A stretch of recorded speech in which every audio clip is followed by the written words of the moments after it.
Samuthirakani sir வந்து எல்லா ஒரு ஆக்டர்ல ட்ரீம்ல இருக்கிற ஒரு டைரக்டர்.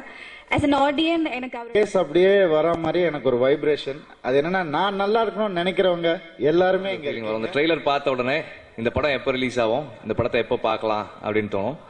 இந்த ட்ரெய்லர் பார்த்த உடனே இந்த ட்ரெய்லரே இன்னொரு தடவை பார்க்கணும் அப்படின்னு தோணுச்சு. ரொம்ப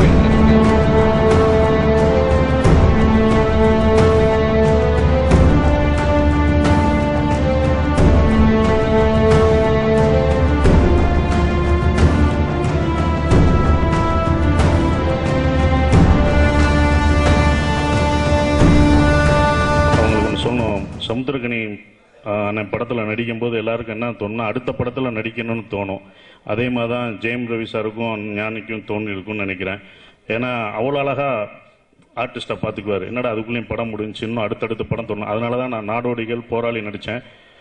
இன்னொரு படம் நடிக்க நினச்சோம். ஸோ நமக்குள்ளேயே நடிச்சுட்டு இது பண்ணிட்டு இருக்க வேணான்னு சொல்லி தான் ஒரு கேப் விட்டு நாங்கள் நடித்தோம். அதுக்குள்ளேயே என்ன ஆயிடுச்சுன்னா 2 பேருக்கும் சண்டை, பிரிஞ்சிட்டாங்க, அது இதுன்ட்டாங்க. இவங்க தான் சேர்ந்து நடிக்கும் போது ஏன் நடிக்கிறேன்னு கேட்குறாங்க. சரி கொஞ்சம் எல்லாம் வேற வேற இடத்துல போய் நடிச்சுட்டு வருவோன்னு சொன்னோம். அவர் எப்போ வந்தாலும் எப்போ கதை சொன்னாலும் நான் வந்து கண்டிப்பாக சமுத்திரக்கனி படத்தில் நான் நடிப்பேன். ஸோ அவர் படத்தில் நடிக்கிற எல்லா ஆர்டிஸ்ட்டுக்கும் அது இருக்கும், எனக்கும் அது இருக்குது. அவர்கிட்ட இன்னொன்று என்னென்னா வேலை வாங்குற விதம் வந்து நான் ரொம்ப கற்றுக்கணும்னு ஆசைப்படுவேன். தம்பின்றவர் போனவொன்னே எல்லாத்தையும். ஸோ அதே மாதிரி தான் இவங்களுக்கும் இருக்குங்க. தம்பிகளான்னு ஆக்கியிருப்பார் 2 ஆர்டிஸ்ட்டையும்.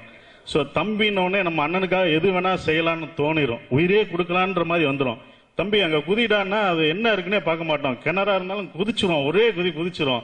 குதிச்சுட்டு அதுக்கப்புறம் தான் யோசிப்போம் அடி வாங்கினது எதுக்கு விழுந்தோம் என்னன்னு. ஏன்னா அவ்வளோ அழகா பார்த்துக்கிறனால அண்ணன் எது சொன்னாலும் கேட்போம் அப்படின்ற ஒரு விஷயத்துல வருவோம். கீழே விழுந்தப்பறம் அடிபட்டு கொஞ்சம் நம்ம முகம் சுழிச்சாலும் அசிஸ்டன்ட் டைரக்டர் எல்லாருக்கும் திட்டுவார், டேய் பிடிக்க வேணாமா அப்படின்னுவாரு.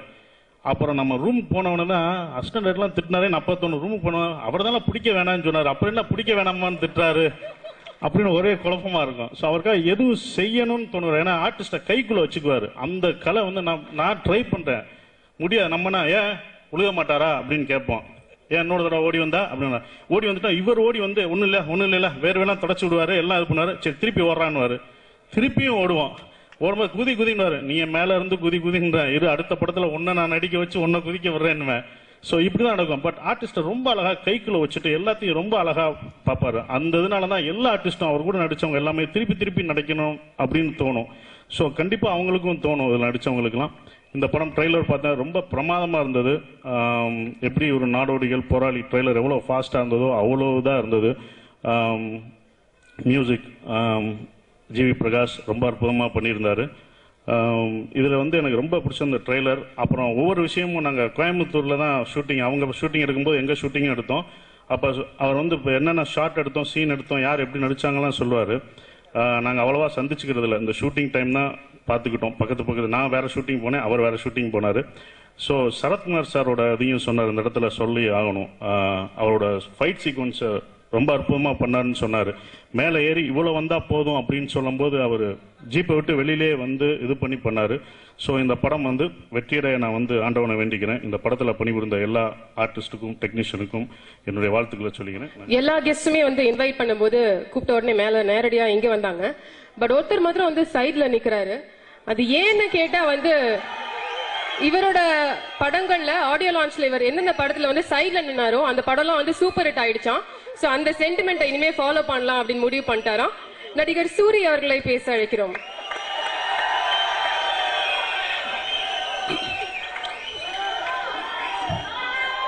அதாவது சண்டாளுங்க உட்கார சீட்டுல இருந்து என்னை நிக்க வச்சுக்கிட்டு கேட்டா நான் சென்டிமீட்டர்ல போய் நிக்கிறானா? அது எனக்கு தெரியும். எங்க சீட்ல நான் என்னை பார்த்தேன், விஐபி என்னை பார்த்தேன். சரி யாரு வந்தா நம்ம அண்ணன் படம் நம்ம விசேஷம் நம்ம தான் எந்திரிக்கணும் அண்ணன் சொல்லுவாரு. அதனால நான் முன்னாடியே எங்க அண்ணன் பாண்டியராஜ் அண்ணன் கோபின் சொல்லிட்டேன், நம்ம அண்ணன் படத்துல நிக்காம யார் படத்துல நிக்கிறது, நம்ம அண்ணன் படத்துல நிக்காம சொல்லியே நிக்க வச்சுட்டாங்க. எல்லாருக்கும் வணக்கம். சண்டாளிங்களா கத்திய பாதி டைலாக் மறந்து போயிருது. வில்லா நாயகன் ஜிவி சாருக்கு வாழ்த்துக்கள். ரொம்ப பேசாம இருப்பா, ரொம்ப நல்லா இருக்குது. அடுத்தபடியாக ஜெயமரவி அண்ணனுக்கு வாழ்த்துக்கள். கேமராமேன் சுகுமார் அண்ணனுக்கு வாழ்த்துக்கள். ஹீரோயின் அமலாப்பள்ளி மேடத்துக்கு 2 வாழ்த்துக்கள். எங்க படத்தில் நடிச்சிருக்க அத்தனை பேருக்கும் அத்தனை டெக்னீஷியன் எல்லாருக்கும் வாழ்த்துக்கள். ஏன்னா எல்லா படத்துலையுமே ஹீரோ கூடயே கொஞ்சம் மாமியா மச்சான் நடிச்சுக்கிட்டே இருப்பேன். இதில் எங்கள் அண்ணன் வந்து அமலாபால் மேடம் கூட ஃப்ரெண்டாக நடிக்க வச்சிட்டாரு. மாமியா மச்சான், ஹாய் மச்சி, ஹாய் சொல்லுடா, எங்க வாடி, இப்படி ஒரு ஜாலியான நல்லா இருந்துச்சு இந்த ஸ்டைல் கூட. இதே மாதிரி எல்லா படத்துலையும் ஹீரோயின் கூட நடிக்க விட்டா கொஞ்சம் நல்லா தான் இருக்கும்னு நினைக்கிறேன். ஒரு சேஞ்சு கிடைக்கும்.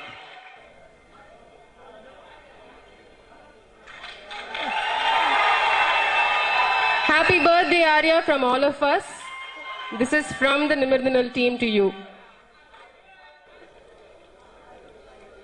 நிறைஞ்ச மனசு அப்படின்னு ஒரு படத்தை எடுத்து முடிச்சுட்டு அன்றைக்கு பரபரப்பாக இருந்த புரட்சி கலைஞர் விஜயகாந்த் அவர்களை கதாநாயகனா வச்சு அந்த படம் எடுத்து அதற்கு ஒரு பெரிய வெற்றி கிடைக்கவில்லை அப்படின்னு சொன்ன உடனே ஒரு நல்ல உழைப்பாளிக்கு அந்த மனநிலை இருக்கு பாருங்க, அன்றைக்கு ஏற்பட்ட மனநிலை வந்து என்ன பண்றதுன்னு தெரியாம அப்படியே, ஏன்னா நான் ரொம்ப சினிமாவை நேசிக்கிறேன், ஆனா சினிமா என்னைய தூரமாவே வச்சிருக்கு. என்னன்னு தெரியல, என்னுடைய முதல் படமாக இருக்கட்டும் இந்த படமாக இருக்கட்டும் ஏன் ரசிகர்கள்ட்ட போய் சேரலன்னு எனக்கு தெரியலையே.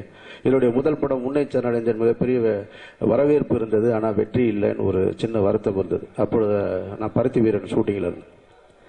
அப்போ நான் சொன்னேன், கனி இங்க வா, சினிமாவை நேசிச்ச யாரையுமே சினிமா கைவிட்டதே கிடையாது, நீ சரியான இடத்துல தேடாம விட்டுருக்கேன்னு நினைக்கிறேன் நான்.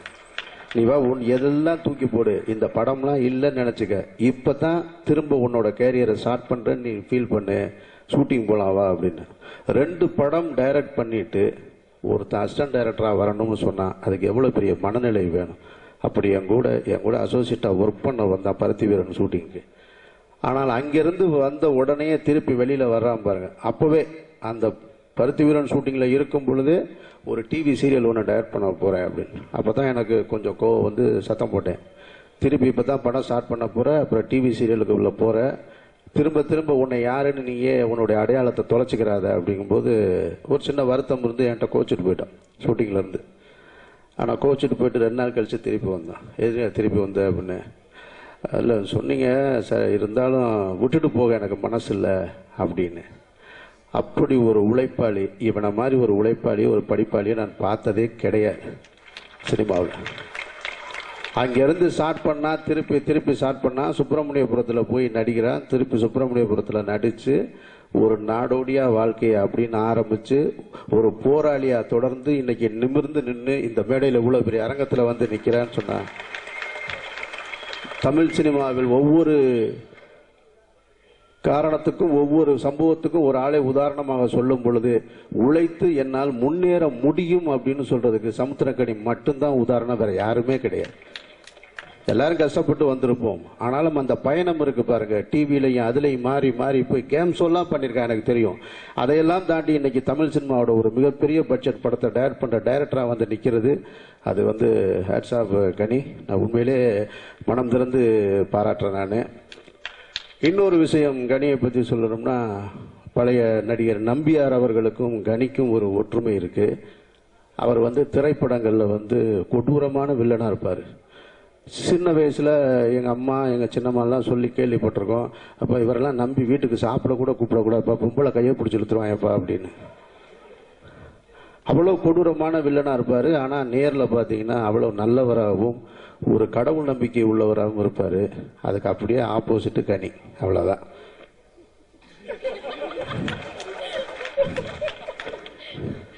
அது அவனுக்கே தெரியும், அதனாலதான் சிரிக்கிறான். அடுத்து ரவி, ஜெயம் ரவி என்னுடைய நாயகன். நான் யாரையுமே என்னுடைய நாயகன் சொன்னதில்லை, பழக்கமும் கிடையாது, இனிமேல் யாரையும் சொல்லுவனன்னு எனக்கு தெரியாது. முதல் முறையாக என்னுடைய நாயகன் சொன்னது ஜெயம் ரவியை தான்.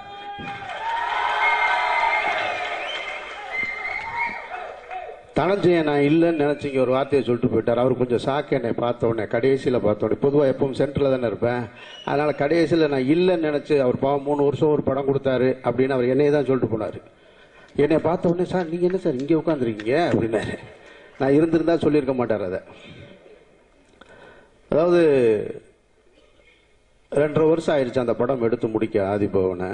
ஆனால் முதல் நாள் காலையில் நான் எப்படி பார்த்தனோ ரவியை, கடைசி நாள் ஷூட்டிங்லேயும் அதே மாதிரி தான் பார்த்தேன். சத்தியமாக அப்படி ஒரு நடிகனை பார்க்கவே முடியாது தமிழ் சினிமாவில். ஃபர்ஸ்ட் டே எப்படி வந்து நின்று, அண்ணா என்ன பண்ணணும்னு சொல்லுங்கண்ணே, அண்ணா சாரி நான் லேட் ஆயிடுச்சாண்ணே, நான் 7 மணிக்கு வந்துட்டேன்னா ஒரு 7:10 வந்தாருன்னா அண்ணே லேட் ஆயிடுச்சானே அப்படின்னு. கடைசி நாள் ஷூட்டிங்லையும் கூட அதே மாதிரி 10 டேக்கு போனாலும் சரி, 12 டேக்கு போனாலும் சரி, 12வது டேக்கு நான் எடுத்து முடிக்கும் பொழுது சரி ரவி அப்படின்னமாக்கும் கொச்சுக்கிறான், ஒன்று ட்ரை பண்ணலாமாண்ணே அப்படின்னு. இப்படி ஒரு நடிகன் ஒரு டைரக்டருக்கு கிடைச்சா எப்படி வேணாலும் படம் பண்ணலாம். சந்தோஷமா கூடவே வச்சிருப்பான் பக்கத்திலே. அந்த மாதிரியான ஒரு நடிகன். அதனால பயந்துட வேணாம் ரவி, திருப்பி கூப்பிட மாட்டேன். ஏன்னா அவன் வீட்டில் எல்லாருக்கும் கோவம் வந்துடும், திருப்பி கொண்டு போய் 2 வருஷம் உட்கார வச்சிருவான்னு சொல்லிட்டு. ஏன்னா இந்த படத்தோட ட்ரெய்லர் பார்க்கல, நான் பாட்டு எதுவுமே பார்க்கல, கடைசியாக தான் வந்தேன். நான் எதுவுமே பார்க்கலன்னு சொன்னாலும் இந்த படம் பிரமாதமாக வந்திருக்கும்ன்றதுல எந்த மாற்று கருத்தும் கிடையாது. ஏன்னா நிச்சயமா 2 உழைப்பாளி. நான் ரவியும் எனக்கு தெரியும், கனியும் எனக்கு தெரியும். இவன் தலையில கர்ச்சிப்பை கட்டினான்னா உட்கார மாட்டான். ரவி அதே மாதிரி ஒரு வேலையை சொல்லிட்டா அந்த ஸ்பாட்ல அதை நின்று முடிச்சுட்டு போறது வரைக்கும் ரவி மைண்ட்ல என்னவா வெளியில என்னவா இருப்பாப்லன்னு தெரியாது. ஆனா ஸ்பாட்ல கேமராக்கு முன்னால வந்துட்டா டைரக்டர் முகத்தை மட்டுமே பார்த்துக்கிட்டே இருக்கக்கூடிய ஒரு நடிகன். ஏன்னா மற்ற ஹீரோக்கள் ஆரியாலாம் இருக்காப்புல, கோச்சுக்கிற போறாப்புல. ஏன்னா டைரக்டர் முகத்தை மட்டுமே பார்த்து என்ன சொல்றீங்க, என்ன ஒரு இடம் பண்ணி காமிங்க, ஒரு இடம் பண்ணி காமிங்க, ஒரு இடம் பண்ணி காமிங்க. 2 உழைப்பாளிகளும் சேர்ந்து உருவாக்கிய இந்த திரைப்படம் நிச்சயமா வெற்றி பெறும். தம்பி சமுத்திரகனி ஒரு போராளி. அவன் முதல் படத்திலிருந்து தம்பியை தெரியும். ஒவ்வொரு கதையும் சொல்லும் போதும் சரி, யோசிக்கும் போதும் சரி, சமூகத்துக்கு ஏதாவது ஒரு பிரச்சனையை தொட்டு சமூக மாற்றத்திற்கு தேவையான ஒரு படமா இருக்குன்றதுல ரொம்ப கவனமா இருப்பார். ஸோ நாடோடிகளும் சரி, போராளியும் சரி, இப்ப எடுத்திருக்கிற இந்த நிமிர்ந்து நெல்லும் சரி. நிமிர்ந்து நெல் கதை எனக்கு தெரியும், மிக பிரமாதமான ஒரு கதை. கண்டிப்பாக இந்த திரைப்படம் வெளிவரும் பொழுது நிறைய மாற்றங்கள் ஏற்படும். அந்த படத்தை கொடுத்த சமுத்திரகனிக்கு என்னுடைய வாழ்த்துக்கள். ஜெயம் ரவி இந்த படத்துல ரொம்ப அழகா, ரொம்ப துருதுருன்னு, ரொம்ப ஸ்போர்ட்டிவா, ரொம்ப எனர்ஜெட்டிக்கா இருக்காரு. இதுவரைக்கும் அவரை சில படங்கள் கமர்ஷியலா பண்ணியிருக்காரு, ஆக்ஷன்லாம் பண்ணியிருக்காரு. அப்படி இருந்தா கூட இந்த படத்துல இந்த ட்ரெய்லர், இந்த சாங்ஸ் பார்க்கும் பொழுது அந்த என்ன ரெட்டி, நரசிம்ம ரெட்டி அந்த கதாபாத்திரத்துல மிக பிரமாதமா இருக்கீங்க ஜெயம் ரவி. எக்ஸலண்டா இருக்கு அந்த லுக். ஏன்னா உங்களை நாங்க ஒரு குழந்தை மாதிரியே நாங்க ஒரு நாள் பார்த்துட்டோம். நீங்க ரொம்ப சாஃப்டா, ரொம்ப அமைதியா, ரொம்ப அன்பா, ரொம்ப அழகா, ரொம்ப எல்லாருக்கும், எல்லா ஃபேமிலிக்கும் பிடிக்கிற ஒரு ஹீரோ நீங்க. எல்லா குழந்தைங்களுக்கும் உங்களை பிடிக்கும். குறிப்பா என் குழந்தைக்கு உங்களை ரொம்ப பிடிக்கும். என்னோட பொண்ணுக்கு நீங்க செஞ்ச அந்த உதவி நான் எப்பவும் லைஃப்ல மறக்க மாட்டேன். இந்த படத்துல நீங்க உங்களோட ஆக்ஷன் ரொம்ப டிஃபரெண்டா இருக்கு. அதுக்கு காரணம் அந்த டைரக்டருக்குள்ள நீங்க கட்டுப்பட்டு அந்த டைரக்டர் சொன்னதை அப்படியே பண்ணிருக்கீங்க. சோ அந்த டைரக்டருக்கு நீங்க கொடுத்த ஒத்துழைப்பு உங்களை ஒரு பிரமிப்பா, பிரம்மாண்டமா, அழகா காமிச்சிருக்கு. சோ இது தொடரட்டும். உங்க சார் பேசும்பொழுது சென்சார் பிரச்சனையை பத்தி பேசினாரு. ராஜன் சாரும் பாவம் ரொம்ப வருஷமா கத்தி போராடி நிமிர்ந்து நின்னு சண்டை போட்டு தான் பாக்குறாரு. ஆனா யாருக்குமே முதுகெலும்பு நிமிர மாட்டேங்குது. கொஞ்சம் முதுகெலும்பு திரையுலகத்தில் நிமிர்ந்து நின்னா நிறைய விஷயங்களை சாதிக்கலாம், நிறைய விஷயங்களுக்கு போராடலாம். அவர் சொன்ன மாதிரி திருட்டிவிசிடி.comல படம் ரிலீஸ் ஆகிருக்கு முதல் நாள் கூட போட்டுறாங்க. அது எப்படித்தான் போகுது, எங்கே போகுதுன்னு தெரியல. ஸோ நமக்குள்ள சில மாற்றங்கள் தேவை. இன்னொருத்தன் திருட்டிவிசிடியில போடுறான், இன்னொருத்தன் கேபிள் டிவியில போட்டுறான், இன்னொருத்தன் இன்டர்நெட்ல படத்தை ரிலீஸ் பண்ணிடுறான். அப்படின்றதுக்கு முன்னாடி நம்மளே அதை அதாவது விசிடியில படம் வருது, படம் ரிலீஸ் ஆன அன்னைக்கே விசிடி வந்துருது, படம் ரிலீஸ் ஆன அன்னைக்கே நெட்ல போட்டுறாங்க. ஆனா அப்படி இருந்தும் திரையரங்கத்துல பாக்குறவங்க பார்த்துக்கிட்டு தான் இருக்காங்க. திரையரங்கத்துல ஓடுற படங்கள் ஓடிக்கிட்டு தான் இருக்கு. அப்படி இருக்கும் பொழுது யாரோ ஒருத்தர் அபகரிக்கிற அந்த சொத்தை நம்ம ஏன் வியாபாரமாக்க கூடாது? முதல் நாள் ரிலீஸ் அன்னைக்கு அதை எல்லாருக்கும் விசிடியாவும் நெட்லையும் எல்லா ரைட்ஸையும் கொடுத்துட்டோம்னா திருடர்களை ஒழிச்சிடலாம், திருட்டு விசிடியை ஒழிச்சிடலாம், அந்த வருமானத்தையும் ப்ரொடியூசர் பாக்கெட்ல ரெப்பிடலாம். இதை ஏன் ப்ரொடியூசர் சங்கம் யோசிக்க கூடாதுன்னு என்னுடைய கருத்தை பதிவு பண்ணிட்டு, பாம்பேல இருக்கு ஆனா நம்ம ஊர்ல இல்ல, அதான் கேரளாவில் இருக்கு நம்ம ஊர்ல இல்ல. பாம்பேல ரிலீஸ் ஆனப்ப விசிடி வராது, கேரளாவில் ரிலீஸ் ஆனப்ப விசிடி வராது. ஆனா நம்ம ஊர்ல ரிலீஸ் ஆன உடனே முன்னாடியே விசிடி வந்துடும். அது ஏன்னு தெரியல. அதுக்கு நிறைய உள்குழப்பம் இருக்கு, உள்குத்து இருக்கு. இங்க எல்லாமே அரசியல்வாதிகள் கைக்குள்ள இருக்கிறதுனால தான் இந்த பிரச்சனை. அரசியல்வாதிகள் கைக்குள்ள தான் கேபிள் ரைட்ஸ்ல இருந்து எல்லாமே இருக்கு. அப்புறம் அரசியல்வாதிகள் இருக்கிறதுக்கு நம்ம தயாரா இல்ல, அங்கே போய் கை கட்டி மண்டிட்டு தான் நிக்கிறோம். சோ நம்மளுக்குள்ள ஒரு மாற்றம் வேணும், நமக்குள்ள ஒரு புரட்சி வேணும். சினிமா தலை தோங்கணும்னா சினிமாவில் இருக்கவங்க போராட தயாராகணும். நிமிர்ந்து படம் எடுத்தா பத்தாது, நிமிர்ந்து நிக்கணும், அவங்கள பார்த்து எதிர்த்து கேட்கணும். அப்புறம் விஞ்ஞான வளர்ச்சிக்கு நம்ம கட்டுப்படணும். அந்த வளர்ச்சிக்கு ஏற்ற மாதிரி நம்மளை மாத்திக்கிறணும். நான் என்னோட ஜேகே திரைப்படம் ரிலீஸ் ஆகிற அன்னைக்கே VCD, internet rights, cable TV, கூகுள்ல எல்லாம் போட போறேன். நன்றி, வணக்கம். யூஸ்வலாக ஒரு படம் வரும்போது, அது ஒரு பெரிய ஹீரோட படம் வரும்போது, அந்த ஹீரோ அந்த படத்தில் என்ன பண்ணியிருக்காரு, வேற ஒரு டைமென்ஷன் காமிச்சிருக்காரா? கண்டிப்பா இப்போ சமுத்திரக்கனி இயக்கும்போது அதுல கதை, திரைக்கதை நல்லா இருக்கும். பட் அதுல அந்த ஹீரோ என்ன பண்ணியிருக்காரு, அவருடைய ஒரு இன்புட் நமக்கு தெரியும். ஒரு ட்ரெய்லர் பார்க்கும்போது இல்ல படம் பார்க்கும்போது. அப்படி பார்க்கும்போது ரவி கலக்கியிருக்கீங்க. நீங்க வரணும், இன்னும் நிறைய படங்கள் பண்ணும். என்னோட சுசியோட வெற்றியோடலாம் நீங்க ஒர்க் பண்ணும் அப்படின்னு எனக்கு ஒரு இன்ட்ரெஸ்ட் இருக்கு. ஒரு பஞ்சு சார் சொன்ன மாதிரி ஒரு தர்மேந்திரா கிட்டத்தட்ட அதே மாதிரி ஒரு ஃபீல் கொடுத்துருக்கீங்க. All the best to you. This will bring all laurels to you அப்படின்னு நான் நினைக்கிறேன். அதே மாதிரி கும்கி படத்துக்கு அப்புறம் எனக்கு சுகுமாருடைய ஒர்க் பார்க்கணும் அப்படின்னு எனக்கு ரொம்ப ஆவலா இருந்தது. அந்த படத்தில் அவர் கலக்கியிருந்தாரு. ஸோ சுகுமார் வெற்றி சொன்ன மாதிரி நானும் இந்த படம் ஃபர்ஸ்ட் டே ஃபர்ஸ்ட் ஷோ பார்க்கறதுக்காக நான் வெயிட் பண்றேன். மெயினாக உங்களுடைய ஒர்க் நீங்க எப்படி பண்ணியிருக்கீங்க அப்படின்னு பார்க்கறதுக்கு. சில பேருக்காக மட்டும்தான் நம்ம என்ன வேணா செய்யலாம் அப்படின்னு நினைப்போம். அந்த மாதிரி என்னுடைய லிஸ்ட்ல மட்டும் இல்ல, இங்க இருக்க நிறைய பேரோட லிஸ்ட்லயும் கிட்டத்தட்ட முதல் இடத்துல இருக்கிறது சமுத்திரக்கனி. நானும் அவரும் ஆக்சுவலா நிறைய மீட் பண்ணலாம் மாட்டோம். மீட் பண்ணுவோம், ஒரு 2 வாரத்துக்கு ஒரு தடவை ஃபோன் பண்ணுவோம். அவர் பண்ணுவாரு, எனக்கு ஒரு பிரச்சனை அப்படின்னு அவருக்கு தெரிஞ்சு அவர் ஃபோன் பண்ணுவார். பிரதர் இப்படி பண்ணலாம், நான் இப்படி சொல்லணும், இப்படி செய்யுங்க அப்படின்னு சொல்லுவாரு. அவரு அந்த லைன் கட் ஆனதுக்கு அப்புறம், பாய் சொல்லி லைன் கட் பண்ணதுக்கு அப்புறமோ இல்ல அவர் மீட் பண்ணி வீட்டுக்கு போனதுக்கு அப்புறமோ எனக்கு இன்னும் கொஞ்ச நேரம் அவர்கிட்ட பேசியிருக்கலாமோ அப்படின்னு எனக்கு எப்போதுமே தோணும். என் கூட இருக்கவங்களுக்கு இது தெரியும், நான் அவங்கள்ட்ட சொல்லியிருக்கேன். அந்த மாதிரி எனக்குள்ள ஒரு டீப்பான ஒரு இம்ப்ரெஷன் கிரியேட் பண்ண ஒருத்தர் சமுத்திரக்கனி. அவருடைய படங்கள் கண்டிப்பா வெற்றி பெறணும், அவரு நிறைய வெற்றி கொடிகள் கட்டணும் அப்படின்னு எனக்கு ஒரு ஆசை. அவருடைய படங்கள் வெற்றி அடையும், ஆனாலும் அவர் அந்த கொடிகள் கட்ட மாட்டாரு, ஏன்னா அவர் அப்படிப்பட்ட ஒரு மனிதர் அப்படின்றதும் எனக்கு தெரியும். கனி சார், உங்களுக்கு all the best and I wish the whole team all the very best. Thank you. Rajan sir தயாரிப்பாளர் ராஜன் அவர்கிட்ட ரொம்ப என்மேல் அன்போடு பக்கத்தில் உட்காந்து என்னை பற்றி விசாரிச்சுட்டு இருந்தார். ரொம்ப மகிழ்ச்சியாக இருந்துச்சு. நேற்று என் அலுவலகத்துக்கு ஒரு தயாரிப்பாளர் வந்திருந்த பொழுது அடுத்து படம் பண்ணலான்னு பேசினார்.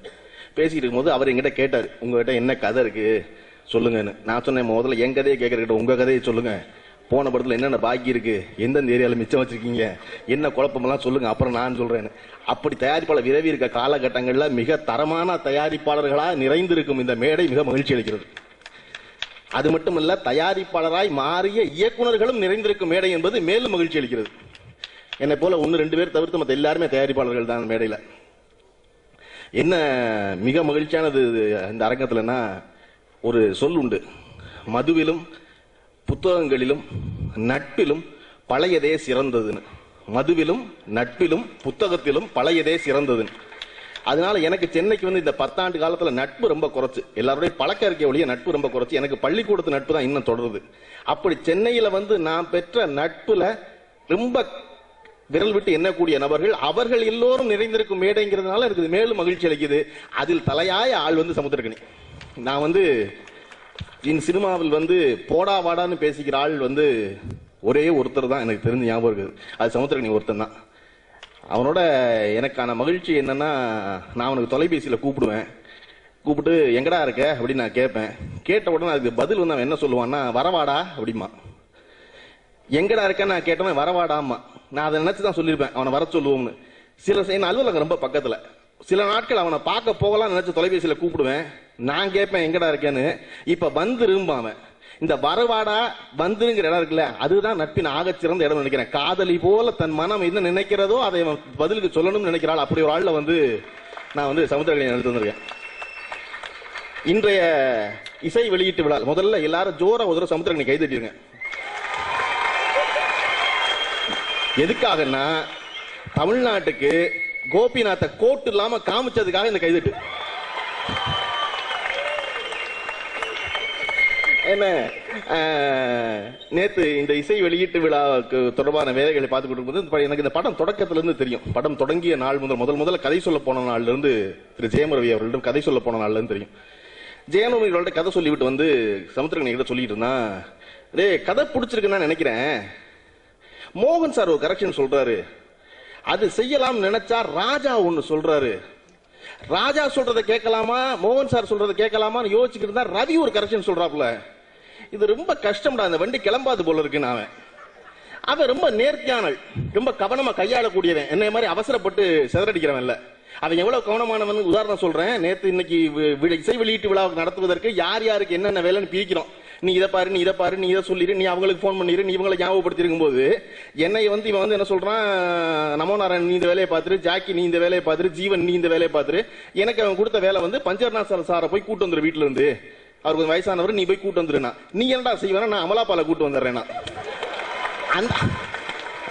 அந்த அளவுக்கு கவனமா இருக்கிறேன் யார் யார் எந்தெந்த வேலை செய்யணுங்கிறதுல. எனக்கு வந்து திரு பஞ்ச அருணாசலம் அவர்களை கூட்டி கொண்டு வந்ததுல மிக மகிழ்ச்சி. ஏன் மகிழ்ச்சினா, பஞ்ச அருணாசலம் அவர்கள் வந்து யாருன்னா, தமிழ் சினிமாவில் ஒரு வரி உண்டு, ஒரு பெண் மிக அழகாக இருந்தாள், தான் அழகா இருப்பதை அவள் அறியாமல் இருந்தாள், அதனால் அவள் மேலும் அழகா இருந்தாள்னு. ஒரு அழகுன்னு ஒரு பெண்ணுக்கு தெரியக்கூடாது நம்ம அழகா இருக்கும்னு, அதான் அழகு.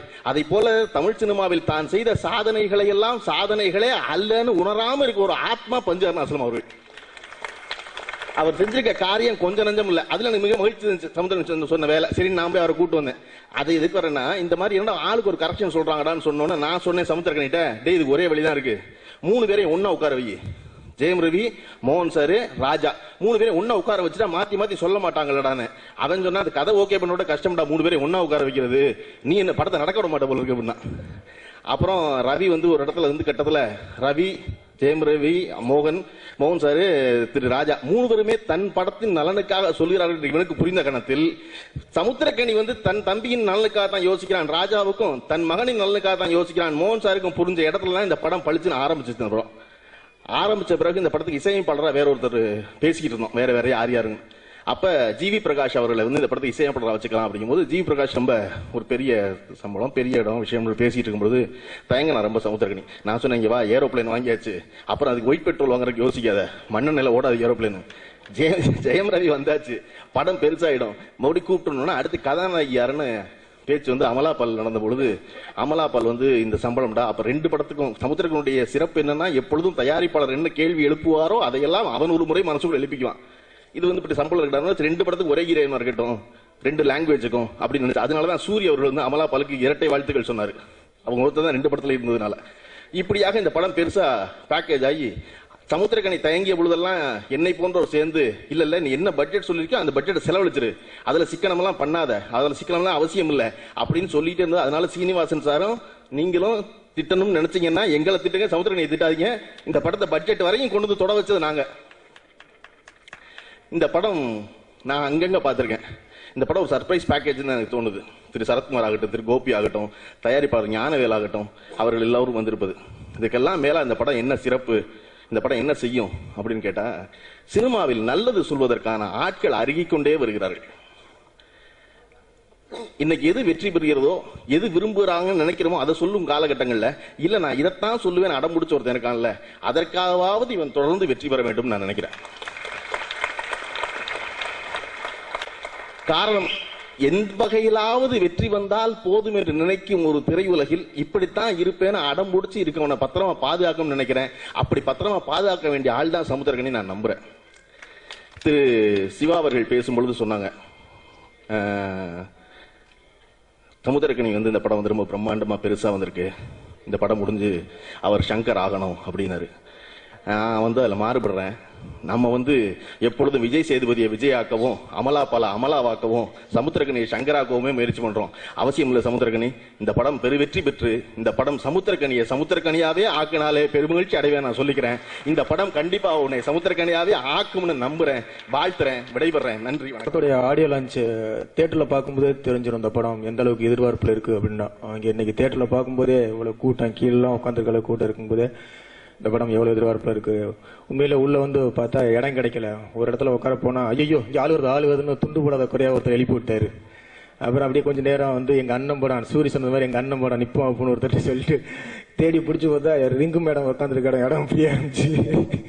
அங்கே வந்து உட்காந்தாச்சுன்னா சூரி தேடிக்கிட்டே இருக்காப்புல, போனே இல்லை ஆனா போன் பேசுறது மாதிரியே இடம் தேடிக்கிட்டே இருக்காப்புல.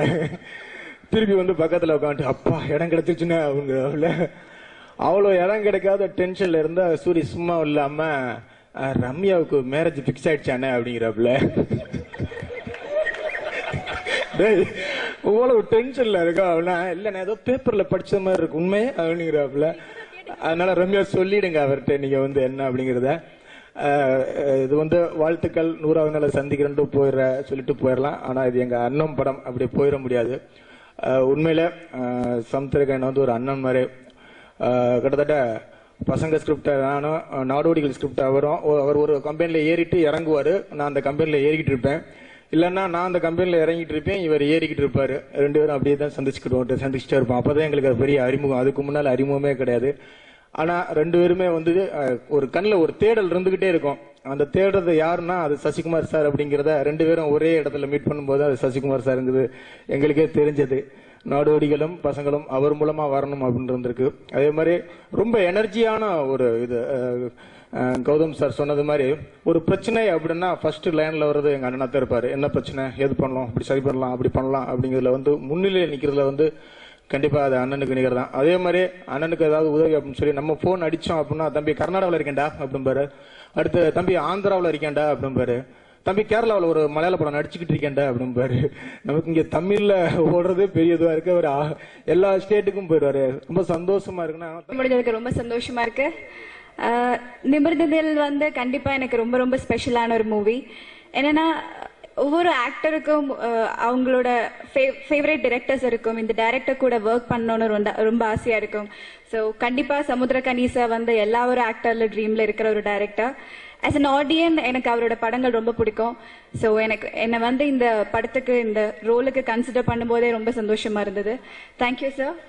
அண்ட் நிமிர்ந்ததில் வந்து ஒரு long journey and it has been an amazing journey.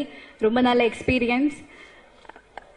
அப்புறம் சமுத்திரகனி சார் பத்தி சொல்லணும்னா எல்லாரும் நிறைய சொல்லியாச்சு ஆஸ் எ பர்சன் அவர் எப்படின்னு. எனக்கு வந்து ஒரு 10 மினிட்ஸ் மேல சார் கூட உட்கார்றதே அப்படியே பயம். வேற ஒன்றும் இல்லை, என்னன்னா அவரு ரொம்ப சமூக அக்கறை, ரொம்ப சொசைட்டி, ஹியூமன் வேல்யூஸ் அதை பத்தி எல்லாம் ரொம்ப ரொம்ப யோசிக்கிற ஒரு ஆளு. ஸோ கண்டிப்பா இந்த படத்துல அந்த மெசேஜ் தான் அவர் சொல்லியிருக்காரு. ஸோ அது கண்டிப்பா உங்களுக்கு எல்லாருக்கும் பிடிக்கும்னு நினைக்கிறேன். And thanks to my producers Shiva sir and Srinivas sir for making the shoot very very comfortable. And my wonderful co-star Ravi. Ravi பத்தி சொல்லும்போது எல்லாரும் சொல்லுவாங்க the decent boy of Collywood. So it was a very pleasant experience and he's a good actor, good dancer, very very dedicated, very hard working. இந்த படத்துல நிறைய கஷ்டப்பட்டு இருக்கு. நாங்க ஒரு சீவேஜ்ல எல்லாம் கூட ஷூட் பண்ணிருக்கு. ஸோ அவ்வளோ ஹார்ட் ஒர்க்கிங் ஆன ஒரு ஆக்டர். ஸோ கண்டிப்பா அந்த result he gets. And GV as always ஒரு wonderful album. And Nani, I'll talk about you more in Hyderabad. Cool. Thank you so much. எல்லாருக்கும் இந்த படம் பிடிக்கும், சாங்ஸ் பிடிச்சிருக்க நம்புறோம். ஸோ ரிலீஸ்க்காக வெயிட் பண்றோம். தேங்க்யூ. எனக்கு இன்னைக்கு வந்து ஒரு முக்கியமான நாள். ஏன்னா அங்க உட்காரும் போதே ஏதோ ஒரு ஃபீலிங் எனக்குள்ள, இது வரைக்கும் எனக்கு அப்படி வந்தது இல்லை. எதனால இந்த ஃபீலிங் அப்படின்னு நினைச்சா கரெக்டா சென்டர்ல வேற உட்கார வச்சுட்டாங்க. உங்க எல்லாரோட ரேஸ் அப்படியே வரா மாதிரி எனக்கு ஒரு வைப்ரேஷன். அது என்னன்னா நான் நல்லா இருக்கணும்னு நினைக்கிறவங்க எல்லாருமே இங்க இருக்கீங்க, அங்க இருக்கீங்க. அப்பா அம்மா வைஃப் மாமனார் மாமியார் எல்லாருமே உட்காந்துருக்காங்க. என்ன டைரக்ட் பண்ண ஜனா சார், அமீர் அண்ணன், என்ன டைரக்ட் பண்ணோன்னு நினைக்கிற எல்லா டைரக்டர்ஸும் இங்க இருக்கீங்க. ரொம்ப ரொம்ப சந்தோஷமா இருக்கு. இந்த மேடை நான் உண்மையை கொடுத்து வச்சிருக்கணும். இது நான் சீக்கிரம் பேசினா வராதுண்ணே எனக்கு. அது நிறைய விஷயங்கள் வந்து இந்த படத்துல நான் கத்துக்கிட்டு இருக்கேன். முதல்ல கணியண்ணனை பத்தி சொல்லணும்னா, பாடல் ஆசிரியர்களுக்கு வந்து எப்படி ஒரு அறிவுமதி அண்ணனோ அந்த மாதிரி புது இயக்குனர்கள் எல்லாருக்குமே சமுத்திரகனி அண்ணன் அந்த அளவுக்கு அவர் வந்து ஒரு அடைக்கலம்னு சொல்லலாம் எல்லாருக்குமே. சசிகுமார் சார் வந்து சொன்னாரு, இந்த மாதிரி என்ன குதினா குதிச்சிருவேன்னு. அவர் யோசிச்சாலே நான் குதிச்சிருவேன். நீங்களா குதின்னு சொன்னாதான் குதிப்பீங்க, அவர் யோசிச்சாலே நான் குதிச்சு. அந்த அளவுக்கு எனக்கு அவர் அண்ணன். இன்னொன்னு என்னன்னா, எனக்கு வந்து உங்க மேல அவருக்கு என்ன கடுப்புன்னு தெரியல. எனக்கு முதல்ல அவர் குதிச்சு காட்டிட்டு தான் என்ன குதிக்க சொல்லுவாரு. உங்க ஏதோ பழைய பஞ்சாயத்து ஏதோ இருக்கு. முதல்ல அவரு ஒரு ஆர்டிஸ்டோட பெயின் வந்து அவருக்கு ரொம்ப நல்லா தெரியும். ஏன்னா அவரும் ஒரு நடிகன்றதுனால உணர்ந்தவர் அதை. ஸோ அது முதல்ல அவர் பண்ணி பார்த்துட்டு இது பண்ண முடியுமா இல்லையா அப்படின்றது தான் ஒரு தெரிஞ்சுக்கிட்டு தான் என்ன பண்ண வைப்பாரு. இப்படி வந்து ஒரு இத்தனை டைமென்ஷன், ஒரு கேரக்டருக்குள்ளே நிறைய டைமென்ஷன், இன்னொரு கேரக்டர் அவனுக்குள்ள நிறைய டைமென்ஷன், ஒரு 2-3 படம் பண்ற மாதிரி தான் எனக்கு ஃபீலா இருந்துச்சு. ஸோ அது எனக்கு ரொம்ப சந்தோஷமா இருந்தது. வாசன் விஷுவல் வெஞ்சர் சிவா சாரும் ஸ்ரீனிவாசன் சாரும் சொன்ன மாதிரி, ஆர்யா சொன்ன மாதிரி அவங்களே ஒரு பட்ஜெட் போட்டுப்பாங்க. நல்லா வர்றதுக்காக அந்த பட்ஜெட் அவங்களே வந்து அதிகம் பண்ணிக்கிட்டே போவாங்க. அதுதான் உண்மை. இன்னைக்கு இந்த படம் இவ்வளவு நல்லா வந்திருக்குன்னா முழுக்க முழுக்க அது வந்து ப்ரொடியூசர்ஸ்னால தான். நிச்சயமா அவங்க கொடுத்த அந்த ஒரு ஊக்கம் தான் எங்களுக்கு.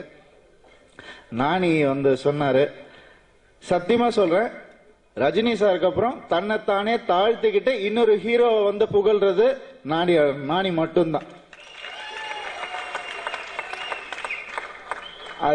அந்த மாதிரி இப்ப நான் அது சொல்ல முடியாது, சொன்னா காப்பி பண்ணிட்டானுங்க. ஆனா நான் உண்மையை சொல்றேன், நானி அவருடைய ஸ்டைல்ல பண்ணியிருக்காரு, நான் என் ஸ்டைல்ல பண்ணியிருக்கேன். உங்களுக்கு நான் பண்ணது பிடிச்சா, எனக்கு நீங்க பண்ணது ரொம்ப ரொம்ப ரொம்ப ரொம்ப பிடிச்சது. Thank you so much. அதையும் தாண்டி ஸோ அமலா பால் அவங்க வந்து சரி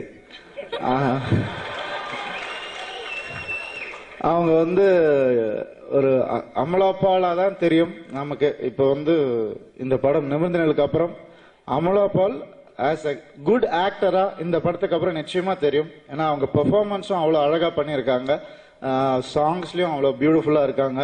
ஸோ கண்டிப்பா அவங்களுக்கு பெரிய பேர் வரும். ராகினி திரிவேதி வந்து நான் அவங்களோட நிறைய நாள் ஒர்க் பண்ணேன் நான். So very nice girl, very talented. தமிழ்ல ஏதோ இன்ட்ரடியூஸ் நம்ம படத்துல தான் ஆறீங்க. ஸோ நிச்சயமா விஷ் யூ குட் லக், பெரிய ஆக்ட்ரஸ் வரணும் நீங்க. ஜிவி பிரகாஷ் அவர் வந்து எனக்கு ரொம்ப நல்ல ஃப்ரெண்டு, எல்லாருக்கும் ஃப்ரெண்டு தான் நீங்க.